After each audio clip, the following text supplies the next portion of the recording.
talk. He's a broadcasting Goliath with an opinion or two, and he happens to be a mate of mine, and I wonder how his head is after our little booze last night. Piers Morgan, hello.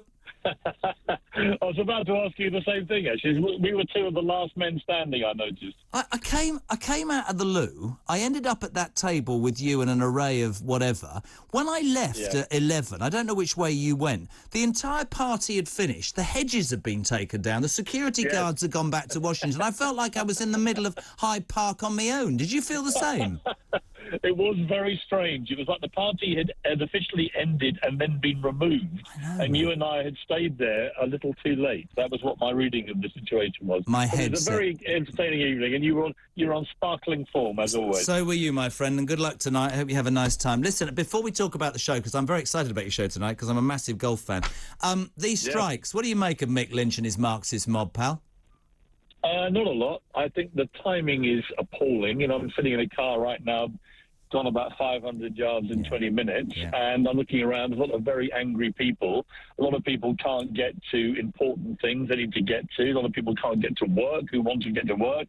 Kids can't get to their exams. People can't get to medical appointments. And you're looking at it and saying, well, what a time for a bunch of people who are reasonably well paid, you know, in the rail industry, who've got, I'm sure, understandable gripes, as has everybody right now, in this economic meltdown that we're suffering. But to be out there demanding, you know, 10, 11% pay rises seems to me to fly in the face of harsh reality, which is this country cannot afford to do that with everyone in the public sector. And I interviewed Mick Lynch last week, and you know, he got very angry with me because I pointed out that his Facebook profile picture, he's changed it to the Hood, who you may remember, if you're my vintage, was the villain in the Thunderbirds, and he was actually a criminal terrorist mastermind who specialised in ruining many lives. And when I pointed this out to Mr. Lynch, didn't see the funny side at all, even though it was his idea.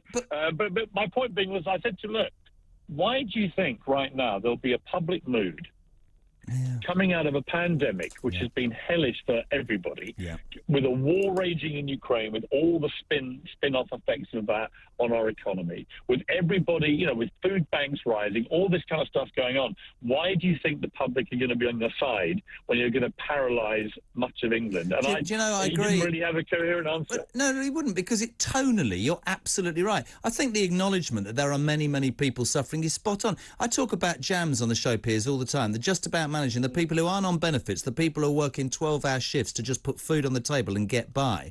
The RMT, it wouldn't be so bad, would it, if you didn't have this horrible little man saying, and I quote, I'm going to look forward to a summer of discontent, there's going to be more strikes. And what did he say the other day? I want to bring down these Tory butchers. So what you've got is you've got a self-styled Marxist saying, I want to bring down a democratically elected government. Now, whatever your political persuasion, that's wrong. You add into the mix that we as I don't know, I'm sure you do know this, 16 billion we spent on the railways, propping them up during the pandemic, 600 quid per household, and this is how we get repaid. You're right. What about people trying to get to hospital today for appointments? Old people. Rubbish. Dreadful. And it's not going to get any better. No, it's not, and I hope it doesn't inspire a bunch of copycat strikes, because the absolute last thing this country needs right now is a series of strikes which could tip us into recession, and that's what I think is quite possibly going to happen. And then of course everything gets a lot worse. So it's like, you know, at some stage common sense has to kick in. I think they've chosen the wrong time. I think they're going about it the wrong way. I'm not anti-trade union at all. No. I believe in workers' rights. But what about the rights of hundreds of thousands of workers today to be able to go and do their job at work? Why should they be denied their rights? No, I completely agree. And interestingly, you're right about trade unions, but I don't believe that the way that he's pontificating, the way he's going about it, and the way he's talking it can be deemed to be about workers' concerns. This is a power struggle. And I'll tell you what he has done politically, in my opinion. He's made it absolutely... Everybody will look at this. This will do wonders for Boris Johnson. Everybody will look at this and say the Labour Party's flip-flopping. Starmer said nothing. Some of the front bench are not going. Others are. People people are tweeting, people will look at this and go, this is messing up my day, this is messing up my life, and this is what will happen if the... Because you talk about our generation. I remember 1979. When I say green goddesses to this lot through the glass, they look at me like I've landed from Mars. But, Piers, we remember there were no ambulances, no fire engines. Every union wanted 30%, and if Jim Callaghan didn't give it to them, they went on strike. That was it. Yeah, I mean, I was about 14 when that happened, and I remember it very clearly and being quite shocked. Yeah. You know, then the army having to come in and help everybody, and it was like, what is going on with the country? No, we're not at that stage, but we are a country which is already on the rocks, you know, in many different ways. We've been really hammered in the last 3 years, and I think the very last thing the public wants right now is what is now happening. And so I think the timing is awful. And I think it's a kind of, you know, Mick Lynch is a kind of throwback to the militant style union bosses who threw their weight around, the sort of Scargill types, back in the 70s and 80s. And I just feel that time is gone. You know, you want to have a more, I think, a more grown-up conversation between them, their bosses, the government, about how you move forward, and also with the rail industry. Look, when I was young, going on the train was quite a fun experience. Yeah. You know, you could get on, you could have a nice breakfast, you could have a good chat with your mates. It was quite civilized. I don't know if you've been on the train recently, but it's got increasingly unpleasant as an experience. It's quite scary, isn't it? Well, the experience is not good. And I think we're cramming too many people onto too few trains.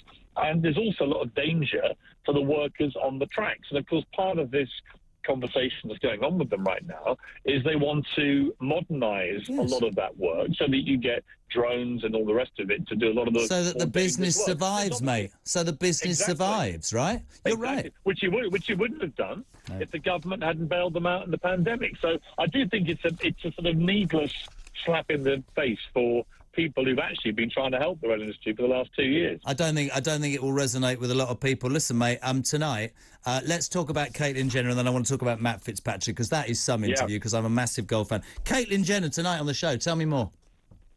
Well, I couldn't think of anybody better in the world, frankly, to talk about this development in sport, where they've now had the swimming body in America has come out and said, right, it's called FINA, and they've come out and said that trans swimmers, basically trans women swimmers, cannot now compete against women born to female biological bodies.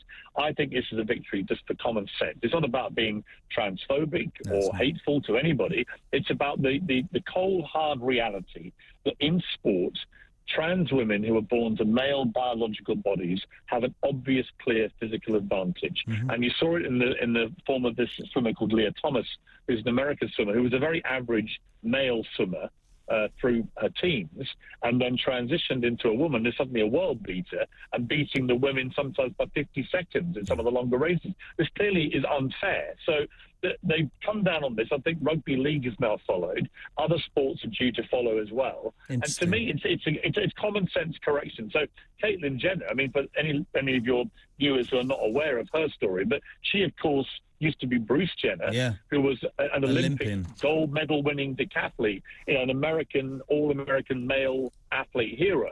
And she has been leading the campaign as a transitioned woman now. She's been leading the campaign for fairness in sport and saying, look, this is completely nuts. And she actually, you mentioned golf, and I've got Matt.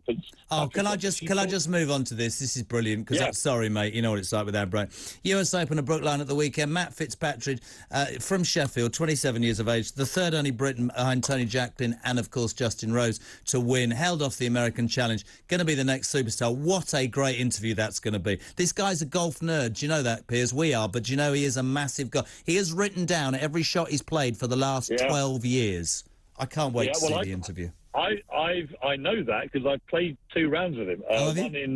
One in the British Masters Pro-Am here, and another one in Los Angeles, where it was actually quite comical. We played with Vinnie Jones, which in itself was hysterical. That's weird. And then halfway through, imagine this: we're playing with Vinnie Jones, and Matt was already a little bit overawed by Vinnie, and Vinnie was telling all his Hollywood stories.